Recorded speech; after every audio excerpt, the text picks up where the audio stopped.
को बता दूं कि ये जो पिलर है ना, सीमेंट से बना हुआ नहीं है, स्टोन का पिलर बना हुआ है।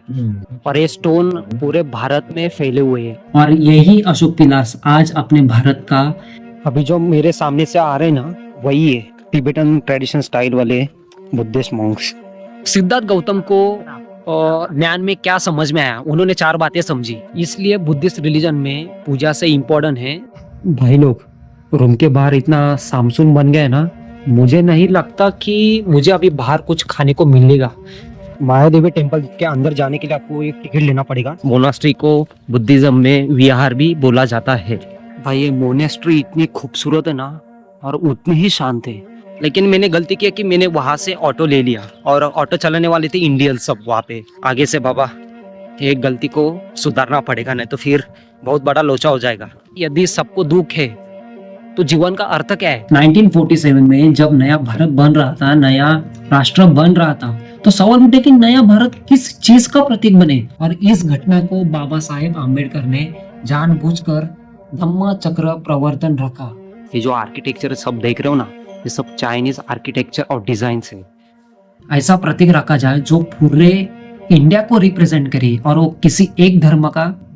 अशोक चक्र का और इंडियन फ्लैग से क्या लेना देना था? पहले बाबा साहेब आम्बेडकर ने बुद्धिज्म ही क्यों चुना? क्योंकि बुद्धिज्म तो यहाँ पे ज्यादा जोर से बात करना अलाउड होता ही नहीं है।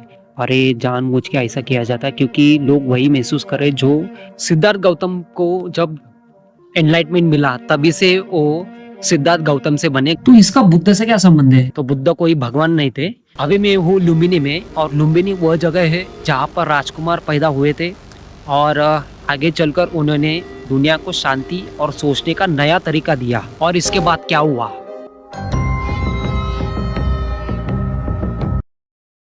लेकिन मैं लुम्बिनी क्यों आया हूँ? क्योंकि यहाँ पे गौतम बुद्ध का जन्म हुआ था, और यहीं से ही बुद्धिस्ट रिलीजन की शुरुआत हो गई थी। तो वही सब देखने के लिए मैं यहाँ पर आया हूँ। सिर्फ बुद्धिस्ट रिलीजन ही नहीं, बल्कि अपना इंडियन फ्लैग में जो अशोक चक्र है ना, इनका क्या रिलेशन है और क्या हिस्ट्री है, ये जानने के लिए मैं यहाँ पर आया हूँ। तो अभी सिर्फ इधर से बाहर जाते वक्त मुझे कोई प्रॉब्लम क्रिएट नहीं होनी चाहिए, बस। चलो बाहर जाने के बाद मिलते हैं और देखते हैं ये लोग मुझे क्या बोलते हैं क्या नहीं। कोई सवाल दवाल पूछा नहीं, इसीलिए बाहर चला गया मैं। दोस्तों, हो चुका हूँ मैं रेडी, और अभी जाते हैं बाहर और देखते कैसा है लुम्बिनी। और मेरे होटल के जस्ट सामने ही, जहाँ से मैं अभी आया ना, जो आपको बोला कि मुझे गार्ड परेशान कर सकते हैं, हाँ वही टेम्पल था, माया देवी टेम्पल। माया देवी टेम्पल क्या है? ये जो देख रहे हो ना, गौतम बुद्ध, इन्हीं के माँ का नाम था राजकुमारी माया देवी, और उन्हीं के नाम से वो मंदिर बना हुआ है, माया देवी टेम्पल करके। तो ये रहा मेरा बेड, ये रहा और एक बेड, और सोने वाला इंसान सिर्फ एक। कुछ नहीं यार, छोटा सा ही रूम है। और इस रूम के लिए मैं पे कर रहा हूँ 650 रुपीज। यहाँ की करेंसी के बारे में आपको बता देता हूँ। एक currency Nepali rupees Indian currency के साथ लॉक है, ना वो बढ़ेगी और ना ही 16 कभी वो घटेगी। यदि इंडियन प्राइस की वैल्यू कम होती है या बढ़ जाती है तो उसकी फ्लक्चुएशन इंडियन करेंसी की जैसी ही होगी। 1 रुपीज में हमें मिलते हैं 1.6 नेपाली रुपीस। तो चलो यार, अभी थोड़ा जाते हैं बाहर, क्योंकि अभी शाम के 5 बजे हुए हैं, और मैंने ऐसा सुना है कि वो मंदिर 6 बजे बंद हो जाता है। तो देखते हैं, अभी एंट्री मिली तो ठीक, नहीं तो फिर मुझे अर्ली मॉर्निंग वहां जाके शूट करना पड़ेगा। और मैंने ये भी सुना है भाई, कैमरा अलाउड नहीं है। कैमरा अलाउड नहीं तो भाई मैं शूट मुझे फिर यही रूम पे आके यही बैठ के मुझे शूट करना पड़ेगा। चलो यार, थोड़ा बाहर जाके देखते हैं। अभी मैं मेरे होटल के टेरेस के ऊपर आया हूँ, और यहाँ पे ना कई सारे होटल्स अवेलेबल है। यदि आप ऑनलाइन बुक भी नहीं करते हो ना, तो आपको यहाँ आके डायरेक्ट बुक भी कर सकते हो। और मुझे लग रहा है कि यहाँ पे भी होटल ही बन रहा है।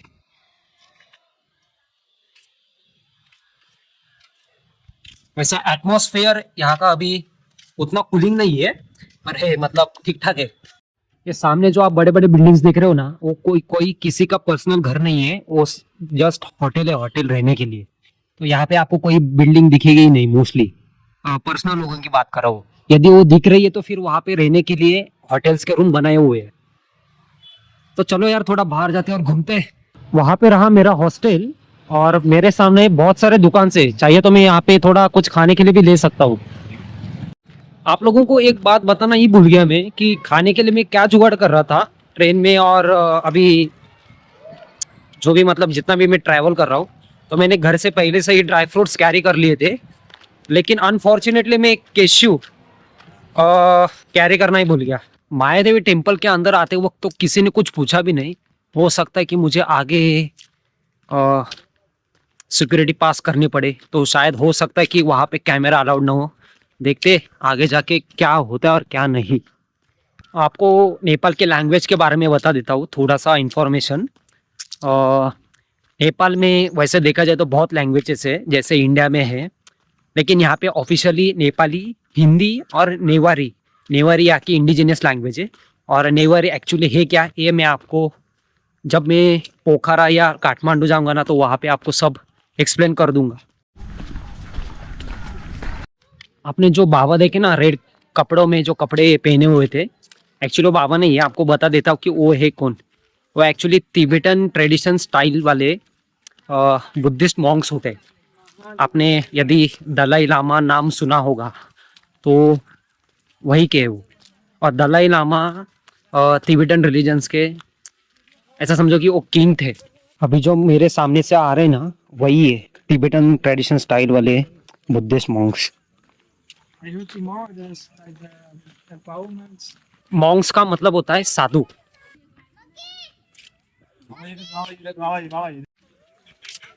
ये पढ़ो भाई, मायादेवी मंदिर। और आप जो अलग अलग लैंग्वेजेस देख रहे हो ना, इसकी कहानी है कि यहाँ पे जो मोनेस्ट्रीज बनाई हुई है ना, वो अलग अलग कंट्रीज ने बनाई हुई है, इसलिए आपको जो लैंग्वेजेस दिख रहे हैं ना, उनके लैंग्वेज में बनाया हुआ है। मायादेवी टेम्पल के अंदर जाने के लिए आपको एक टिकट लेना पड़ेगा। इंडियन के लिए आई थिंक कितना, नेपाली रुपये से 80। तो चलो यार, थोड़ा कैमरा को हाइड करते हैं क्योंकि कैमरा अंदर लेके जाना है तो फिर मुझे पे करना पड़ेगा और उसकी कीमत बहुत हाई है। तो छुपा के देखता हूँ ट्राई करने के लिए, पॉसिबल हुआ तो, नहीं तो फिर बाहर आके ही सब कुछ जो भी मुझे बोलना है बोलना पड़ेगा। अंदर एंट्री तो मिल गई, कुछ पूछा तो है नहीं, लेकिन आपको मंदिर में एंट्री करने से पहले आपको चप्पल शूज बाहर निकालना ही पड़ता है। और ये रहा टेम्पल, और यही से तो मैं सुबह वहीं से तो आया था। वैसे फिल्मिंग तो अलाउड नहीं है विदाउट परमिशन। देखते, ट्राई करता हूँ, पॉसिबल हुआ तो। सनसेट तो हो ही रहा है, फटाफट घूम लेते। ये रहा माया मंदिर टेम्पल। और ये जो पिलार देख रहे हो ना, ये सम्राट अशोक ने जानबूझकर इसलिए लगाया था कि कंफर्म हो जाए कि यहाँ पे ही सिद्धार्थ गौतम यानी कि गौतम बुद्ध का जन्म यही हुआ था। आपको बता दूं कि ये जो पिलर है ना, सीमेंट से बना हुआ नहीं है, स्टोन का पिलर बना हुआ है। और ये स्टोन पूरे भारत में फैले हुए हैं। और सिर्फ स्टोन ही नहीं है, और आपको सिंह भी दिखेंगे जो अशोक चक्र में आपको दिखाई देते हैं वो।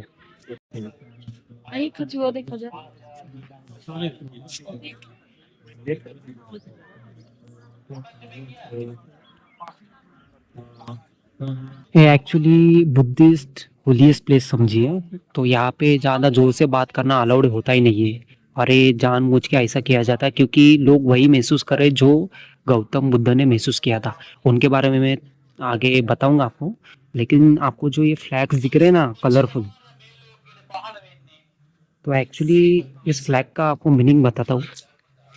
रेड का मतलब होता है फायर, ग्रीन का मतलब होता है अर्थ, येलो का मतलब है वाटर, और ब्लू का मतलब है स्काई, और वाइट का मतलब है एयर।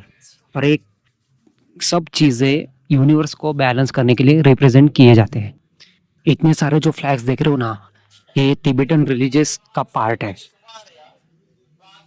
ये जो मॉन्क्स देख रहे हो ना, यही दलाई लामा का ट्रेडिशन है। मॉन्क्स का मतलब होता है साधु।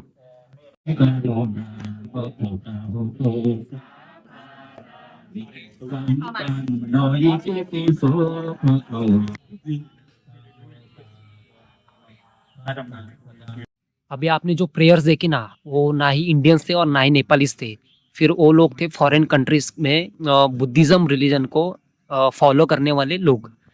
तो ये क्या मामला है आपको बताता हूँ मैं। अभी मैं हूँ लुम्बिनी में, और लुम्बिनी वह जगह है जहाँ पर राजकुमार पैदा हुए थे। और आगे चलकर उन्होंने दुनिया को शांति और सोचने का नया तरीका दिया। सिद्धार्थ गौतम का जन्म बगीचे में एक साल के पेड़ के नीचे हुआ। साल का एक झाड़ होता है, उसके नीचे उनका जन्म हुआ और उसी जगह पे एक मंदिर बनाया गया, माया देवी टेम्पल, जो अभी आपको मैंने दिखाया। इसके मंदिर के अंदर जाने के लिए परमिशन तो है, लेकिन आप अंदर कुछ फोटो और वीडियोस नहीं ले सकते हो। लेकिन अंदर एक बर्थ मार्कर स्टोन है जो बताता है कि यहीं पर एग्जैक्ट गौतम बुद्ध का जन्म हुआ था। सिद्धार्थ गौतम का जन्म भले ही राजमहल में हुआ, लेकिन उन्हें बचपन से ही दुख, बीमारी, मृत्यु, इन जैसे चीज़ों से दूर रखा गया। फिर एक बार उन्होंने देखा कि एक बूढ़ा व्यक्ति, एक मरा हुआ इंसान और एक शांत साधु, तो उनके मन में सवाल उठा कि यदि सबको दुख है तो जीवन का अर्थ क्या है। तो उन्होंने दुख से भागना नहीं बल्कि उसका कारण ढूंढना चुना और एट द एज ऑफ 29 उन्होंने राजमहल छोड़ दिया। कई वर्षों की तपस्या करने के बाद सिद्धार्थ गौतम पहुंचे बोध गया, जो कि लोकेटेड है बिहार में। पहले इंडिया और नेपाल ऐसा कुछ हुआ नहीं करता था। तो बोध गया में जाने के बाद उन्होंने पीपल के पेड़ के नीचे ध्यान लगाना शुरू किया। जिस पीपल के पेड़ के नीचे उन्होंने ध्यान लगाना शुरू किया, आज उसी पेड़ को बोधि ट्री करके कहा जाता है। कई वर्षों की गहरी साधना के बाद और तपस्या के बाद उन्हें ज्ञान प्राप्त हुआ, उसे इंग्लिश में कहते हैं एनलाइटमेंट। सिद्धार्थ गौतम को ज्ञान में क्या समझ में आया, उन्होंने 4 बातें समझी। दुख क्यों होता है? क्योंकि इच्छाएं खत्म नहीं होती, हम चीज़ों को पकड़ कर रखना चाहते हैं, बल्कि सब टेम्पररी है। दूसरा, दुख बाहर से नहीं आता बल्कि मन में ही पैदा होता है। तीसरा, सब कुछ टेम्पररी है, पैसा, पावर, रिश्ते, मनी, सब टेम्पररी है। चौथा, दुख से बाहर निकलना पॉसिबल है यदि इच्छाएं कंट्रोल में रखी जाए और सोच बदल जाए। इसका एक ही सॉल्यूशन है, सेंट्रल पाथ, यानी कि न ज्यादा भोग न ज्यादा तपस्या। सिद्धार्थ गौतम को जब एनलाइटमेंट मिला, तभी से वो सिद्धार्थ गौतम से बने गौतम बुद्ध। बुद्ध कोई नाम नहीं है, एक टाइटल है और वो एक संस्कृत वर्ड है। बुद्ध का मतलब होता है जागा हुआ इंसान। तो बुद्ध कोई भगवान नहीं थे, वो जागे हुए इंसान थे। गौतम बुद्ध को ज्ञान मिलने के बाद वो चुप नहीं बैठे, वो अपने 5 पुराने साथियों के पास सारनाथ चले गए। सारनाथ लोकेटेड है उत्तर प्रदेश में, और उन्होंने पहली बार अपने 5 पुराने साथियों को ज्ञान सिखाना शुरू कर दिया, और इसे कहा गया धम्म चक्र प्रवर्तन। इसका मतलब होता है ज्ञान का पहिया चल पड़ा या बुद्ध की शिक्षा शुरू हो गई। धम्म का मतलब है ज्ञान, चक्र पहिया, और प्रवर्तन चल पड़ा, ज्ञान का पहिया चल पड़ा। गौतम बुद्ध ने पूजा या भगवान के ऊपर जोर नहीं दिया, उन्होंने कहा खुद को समझो, खुद को बदलो। गौतम बुद्ध ने कभी नहीं कहा कि मैं भगवान हूँ, उन्होंने कहा मैं जाग चुका हूँ, आप भी जाग सकते हो। इसलिए बुद्धिस्ट रिलीजन में पूजा से इम्पोर्टेंट है सेल्फ अवेयरनेस, सहानुभूति और सही जीवन। और यही से बुद्धिस्ट रिलीजन की शुरुआत हो चुकी थी।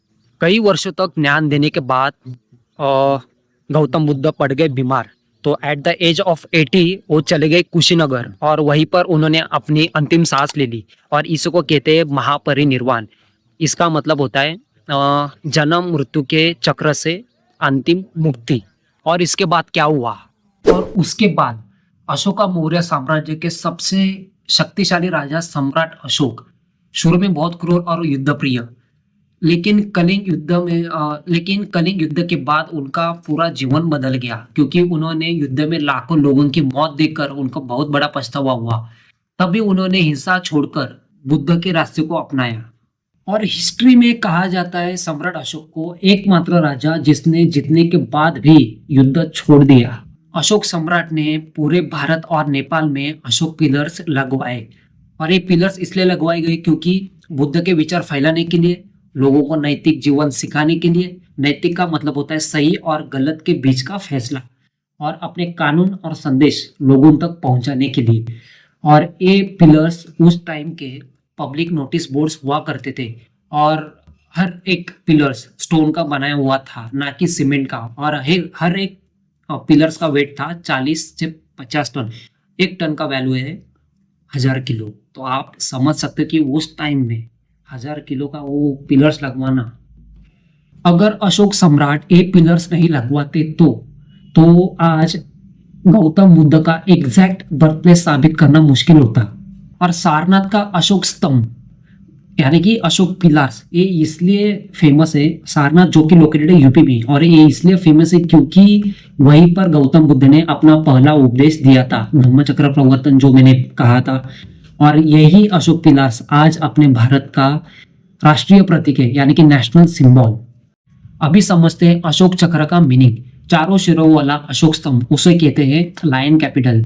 इसका मतलब क्या है? चार शेर चारों दिशाओं में दिखते, ताकत, साहस और सतर्कता का प्रतीक। इसका मतलब सरकार चारों दिशाओं से आने वाली चुनौतियों पर नजर रखे। चारों शेरों की पीठ आपस में जुड़ी हुई है, इसका मतलब सिंबल है एकता में शक्ति। नीचे बना गोल चक्र यानी कि धर्म चक्र या अशोक चक्र। धर्म का मतलब है सही रास्ता और चक्र का मतलब है लगातार चलना, यानी कि सही रास्ते पर लगातार चलना। न्याय, नैतिकता, नैतिकता का मतलब क्या सही और क्या गलत। न्याय, नैतिकता और निरंतर आगे बढ़ना। जीवन और शासन को लगातार आगे बढ़ते रहना चाहिए। जीवन और शासन कभी रुकना नहीं चाहिए। पहिया कभी रुकता नहीं, यानी कि चक्र कभी रुकता नहीं, वो चलते रहता है। अगर चक्र रुक गया तो जीवन रुक जाएगा, शासन रुक जाएगा और विकास रुक जाएगा।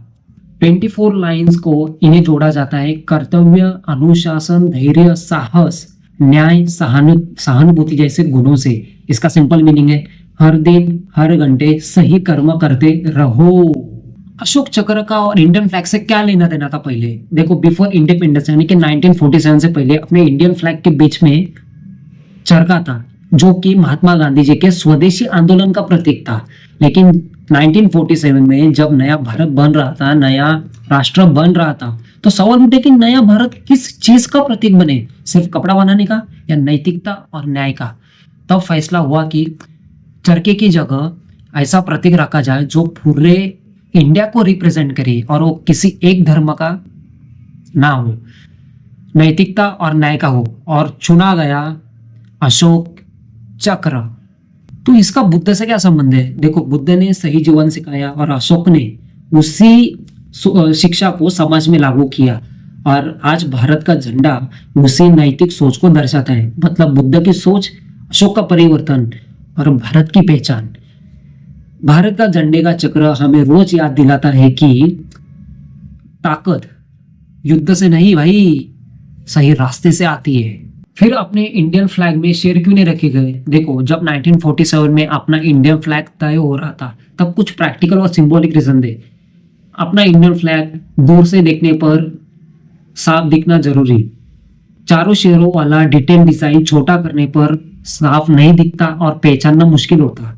लेकिन गोल चक्र दूर से देखने पर साफ दिखाई देता है और सरल और पहचानने योग्य है।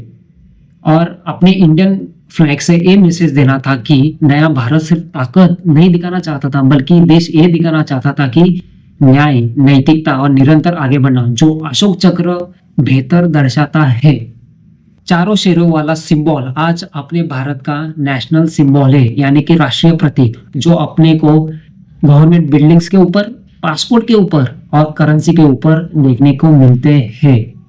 बुद्धिस्ट रिलीजन से रिलेटेड और एक इंफॉर्मेशन आपसे शेयर करना चाहता हूँ। धम्म चक्र प्रवर्तन बुद्धिस्ट रिलीजन में 2 बार हुआ।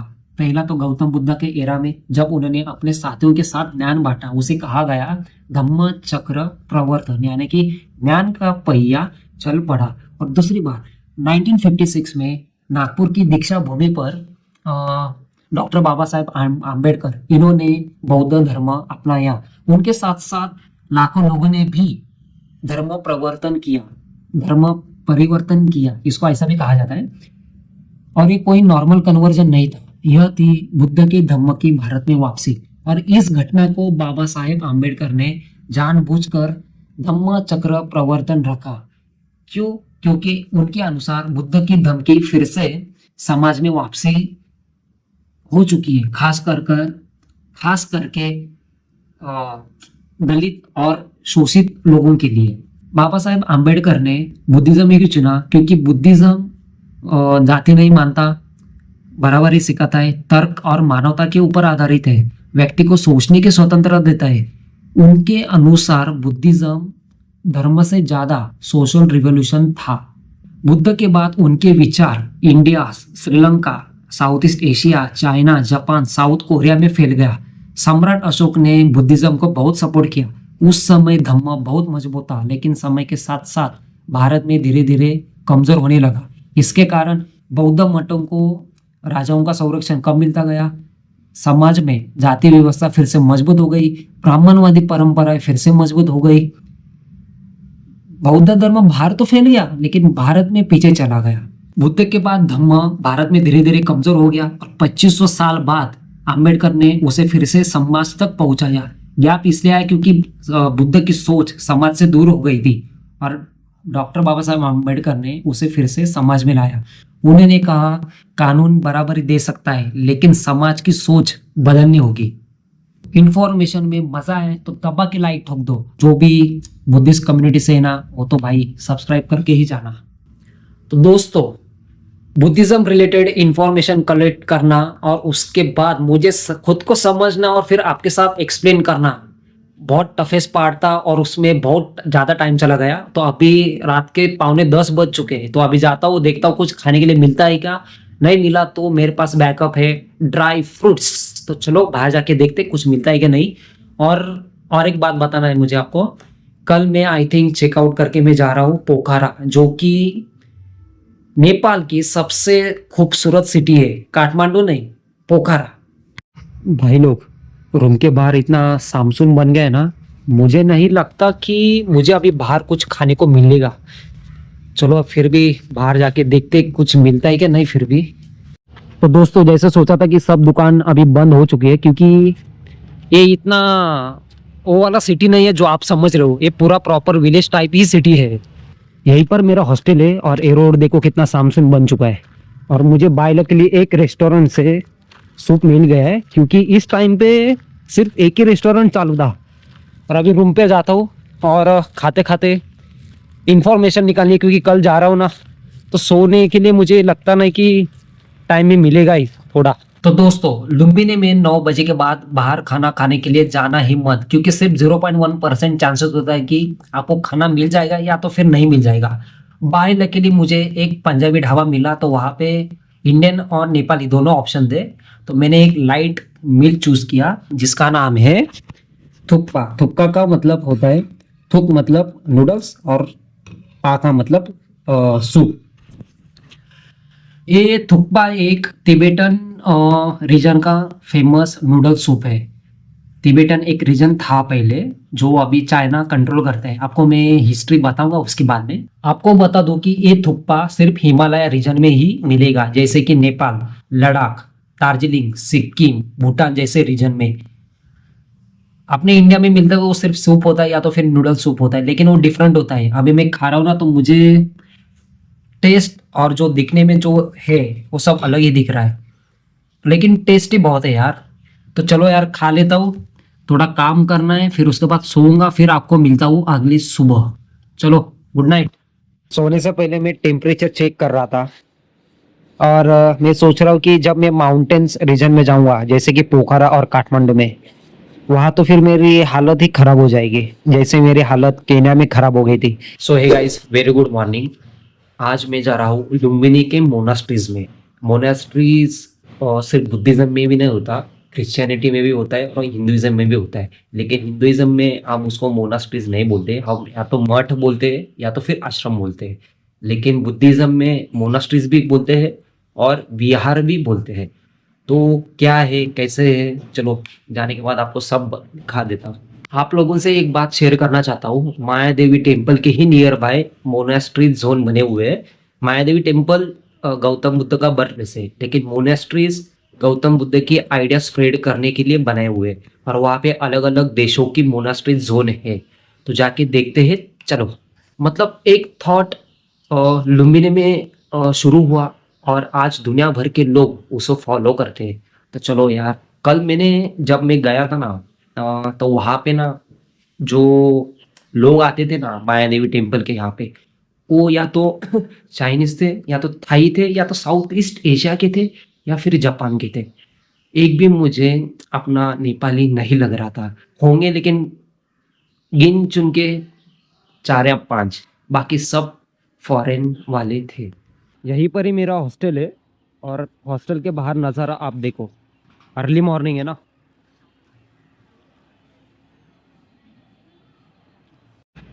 उसको आप एंट्री गेट भी बोल सकते हो।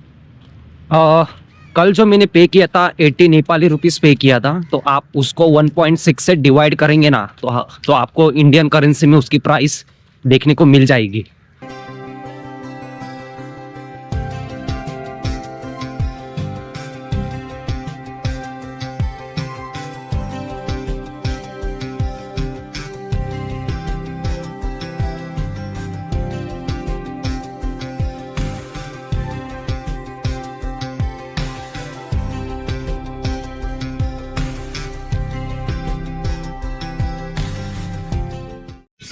आप अंदर जो देख रहे हो ना वो मोनास्ट्री है, लेकिन यहाँ पे देखो बुद्ध विहार लिखा हुआ है। मैंने बोला था कि मोनास्ट्री को बुद्धिज्म में विहार भी बोला जाता है। मैंने आप लोगों के साथ बुद्धिज्म के बारे में इंफॉर्मेशन शेयर की थी कि बुद्धिज्म कहाँ कहाँ फैला था। तो मैंने आपको बोला था कि Buddhism India, Nepal, Sri Lanka, south east Asia, Japan, south Korea में फैल गया था और चाइना में भी।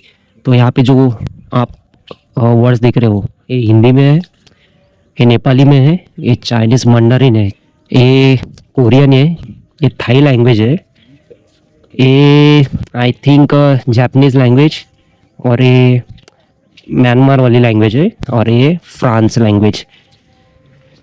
Actually Buddhism France and Germany में भी फैला हुआ है।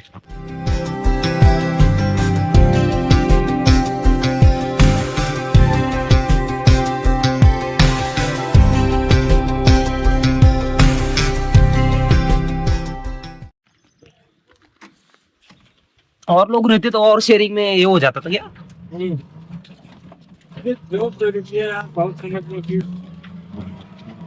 देखो मैं आ गया मोनास्ट्रीज के यहाँ पे, और ये रहा चाइनीजों ने बनाया हुआ मोनास्ट्री। अभी इसके अंदर जाके आपको दिखाता हूँ मैं। आप ये जो स्टैचू देख रहे हो ना, ये कोई गौतम बुद्ध का स्टैचू नहीं है, बल्कि ये चाइनीजों ने बनाया हुआ एक स्टैचू है, और उन्हीं का एक स्टैचू है। ये जो आर्किटेक्चर सब देख रहे हो ना, ये सब चाइनीज आर्किटेक्चर और डिजाइन है। और ये जो स्टैचू है वो, इनको चाइना में बोला जाता है बुद्धाई। और एक चाइनीज बुद्धिस्ट मॉन्क थे जो हमेशा मुस्कुराते रहते थे, लोगों की खुशी और दान का संदेश देते थे और गरीबों की मदद करते थे। बाद में इन्हें लाफिंग बुद्धा के नाम से फेमस कर दिया। आपने जो घर में जो पिगी बैंक रखते हो ना, उसमें भी आप ने ये देखा होगा। भाई ये मोनेस्ट्री इतनी खूबसूरत है ना, और उतनी ही शांत है। और शांत रखने का कारण ये है कि लोग वही महसूस करें जो गौतम बुद्ध ने महसूस किया था।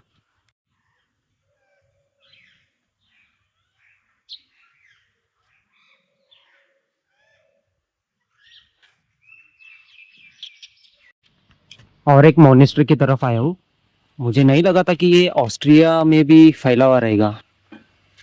गजब है यार, बुद्धिज्म पूरे वर्ल्ड में ही फैल गया है फिर।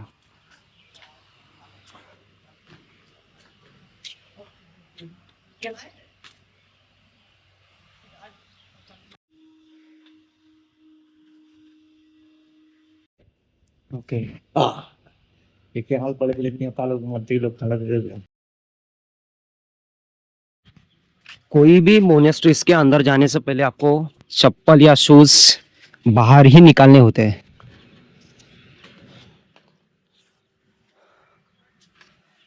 बाप रे दोस्तों, अभी मैं हूँ जापानीज मोनास्ट्री में। ये जो आप आर्किटेक्चर और डिज़ाइन देख रहे हो ना, डिज़ाइन वैसे भी बाहर से और अंदर से भी सब जापानीज ओन है। और ऊपर जो आप फ्लैग्स देख रहे हो ना, ये सब इसके अलग अलग मतलब होते हैं। ग्रीन का मतलब है वाटर, येलो का मतलब अपनी अर्थ, ब्लू का मतलब है स्काई, वाइट का मतलब है एयर, और रेड का मतलब है फायर। शानदार बनाया हुआ है। ये मैंने अंदर से दिखाया है, बाहर जाके आपको बाहर वाला भी डिज़ाइन दिखा देता हूँ।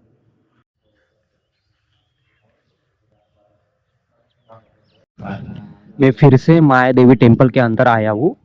एक्चुअली कल मैं फोटो लेना भूल गया, तो और रात भी हो गई थी ना, तो फोटो में कैसे खिंचवा लेता। तो एक्चुअली आपको अंदर आने के लिए आपको टिकट लेना पड़ता है, लेकिन मैंने उनसे रिक्वेस्ट किया कि मैं अंदर मंदिर के अंदर नहीं जाने वाला हूँ। एक्चुअली जो टिकट रहता है ना, वो मंदिर के अंदर जाने के लिए होता है स्पेशली। तो रिक्वेस्ट करने पर उन्होंने छोड़ दिया। अभी चलो फोटो लेता हूँ। और आप लोगों से एक और बात शेयर करना चाहता हूँ मैं थोड़ी देर में। मैं मोनेस्ट्रीज देखने माया देवी टेम्पल के अंदर आया था, लेकिन माया देवी टेम्पल से कुछ दूर नहीं था मोनेस्ट्रीज जोन। लेकिन मैंने गलती किया कि मैंने वहाँ से ऑटो ले लिया, और ऑटो चलाने वाले थे इंडियन सब वहाँ पे।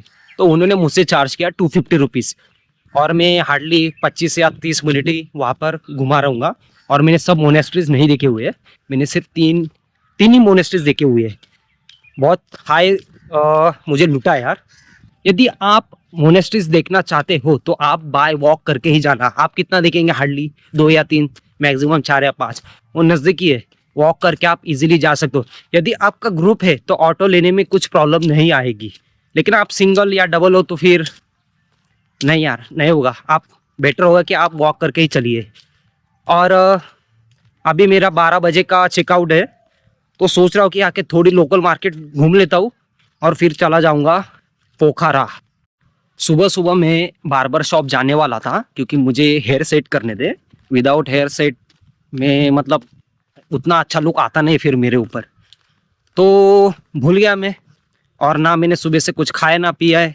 मैं पैसे बचाने की कोशिश कर रहा हूँ, और मैं फालतू के पैसे ऐसे लोगों के ऊपर उड़ा रहा हूँ। और गलती मेरी ही थी, मुझे देखना चाहिए था आगे से। बाबा, एक गलती को सुधारना पड़ेगा, नहीं तो फिर बहुत बड़ा लोचा हो जाएगा। माया देवी टेम्पल के मेन गेट के सामने ही सुविनर शॉप्स है। आपको जो चाहिए सुविनर्स यहाँ से ले सकते हो। Yeah, no, you Yeah, I'm all varieties है यहाँ पे। the big culture. मैं तो सोच रहा हूँ कि फ्रिज मैग्नेट ले लूँ, लेकिन मुझे एक भी पसंद नहीं आया है। Okay, no problem. ये सुविनर काफ़ी अच्छा लगा। मैंने आपको फ्लैग के बारे में कुछ बताया नहीं, लेकिन आने वाले वीडियोस में आपको पूरे नेपाल की डिटेल्स में इंफॉर्मेशन दे दूंगा। कितने का अंकल है इंडियन रुपीस में? 100 रुपये का। मेडिकल शॉप से मैंने लिप बाम लिया है। जैसे कि मेरी हालत केन्या के अंदर इतनी खराब हो गई थी ना, ठंड की वजह से मेरे पूरे होठ फट गए थे। और पोखरा और काठमांडू ये सब माउंटेन रीजन्स में आते हैं, तो वहाँ भी मेरी यही कंडीशन होने वाली है। इसलिए मैं यहीं से लिप बाम लिया हूँ। हालांकि मैं मेरे घर से लेके आने वाला था, लेकिन भूल गया। सोविनर शॉप से निकलते ही मैं देखने गया कि वहाँ पे कुछ ऐसा घूमने और देखने लायक कुछ है क्या। तो आपको बता दूं कि लुम्बिनी में सिर्फ माया देवी टेम्पल और मोनेस्ट्रीज ही देखने के लिए, बाकी यहाँ पे मार्केट्स वगैरह लेकिन बहुत छोटे छोटे ही है। सुविनर शॉप है, लेकिन वो भी 2 या 3 ही आपको देखने को मिलेंगे। और थोड़ा ज़्यादा वॉक करने के बाद मैं थोड़ा आगे चला गया, तो यहाँ पे पूरा विलेज ही शुरू हो गया।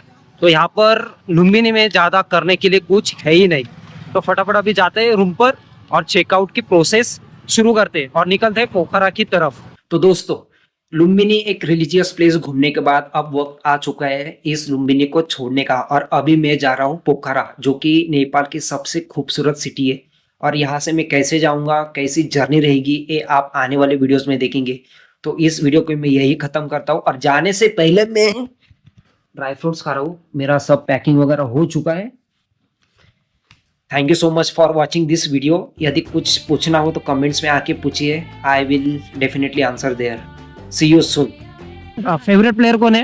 अच्छा लगता है। ये लेक जो देख रहे हो ना, ये है पोखरा सिटी की आन बान शान द फिवा लेक। पृथ्वी नारायण शाह ने यूनाइटेड किंगडम डिक्लेयर किया था। इसका मतलब कि किंगडम यूनाइट हो गए थे, इंग्लैंड वाला यूनाइटेड किंगडम नहीं। पाली आ गया 200 और एंजॉय हो गया 5000 का। और मुझे किसी ने अभी तक कलर नहीं लगाया, देखता हूँ मैं सरवाइव कर पाता हूँ क्या नहीं। लेकिन ये जो बस से मैं जा रहा हूँ ना, वो कंफर्टेबल भी है और ऐसा पॉश लग रही है। वैसे देखा जाए तो पोखरा सिटी नेचुरली बना हुआ है, और ऐसा बोला जाता है कि इसे कंट्रोल में नहीं किया गया तो फ्यूचर में ये लेक छोटी बन सकती है या फिर श्रिंक हो सकती है। कल रात के 9 बजे लाइट जो गई थी, आ गई दोपहर की 12 बजे, यानी कि पकड़ लो 14 या 15 घंटे लग गए उसको आने के लिए। आने के बाद 1 घंटा लग गया पानी आने के लिए, तो रेडी होने का कुछ सवाल ही था ही नहीं उस टाइम। एक्चुअली 300-400 साल पहले नेपाल कोई एक देश था ही नहीं। कुछ भी हो जाए चिल्लाना नहीं है, ओके? अभी तो सीजन ऑफ चल रहा है, इसके चलते बोट राइडिंग की प्राइस यहाँ पर है 200 नेपाली रुपीस। यदि सीजन चलता है तो फिर 800 तक भी चला जाता है, उसके ऊपर भी। Oh my God!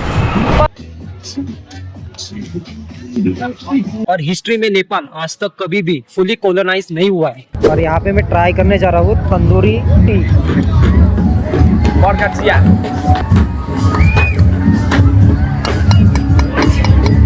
Oh my God!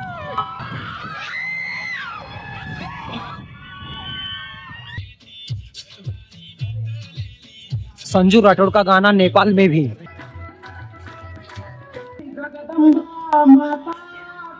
इनको देखकर आपको कौन सा कैरेक्टर आपको याद आ जाता है? यहाँ पर एक दिन पहले ही क्यों होली सेलिब्रेट किया? क्योंकि और हमें गुरुंग और मगर कम्युनिटी से जो लोग हैं ना, वो ज्यादा करके आर्मी में सर्व करते हैं। इसका कारण ये है कि कैसे टेस्ट? जबरदस्त। जैसे जबरदस्त। तंदूरी चाय की टेस्ट हाँ। आनी चाहिए ना, वैसी ही टेस्ट आ रही है। मजा आ रहा है लेकिन नीचे आते वो फट रही है। 100-200 ले ले, लेकिन जल्दी लैंड करा दे। इसे बोलते हैं सिविक सेंस। एक्सपीरियंस लेना था, मिल गया। आज का दिन मजा आया। भले ही दिन मेरा वेस्टेज जाने वाला था, लेकिन सोचा कि बाहर आके कुछ एक्सपीरियंस करते, देखते होली यहाँ पे कैसे सेलिब्रेट की जाती है। अभी तक मुझे किसी ने होली का कलर नहीं लगाया, वही सबसे हैरान कर देने वाली बात है।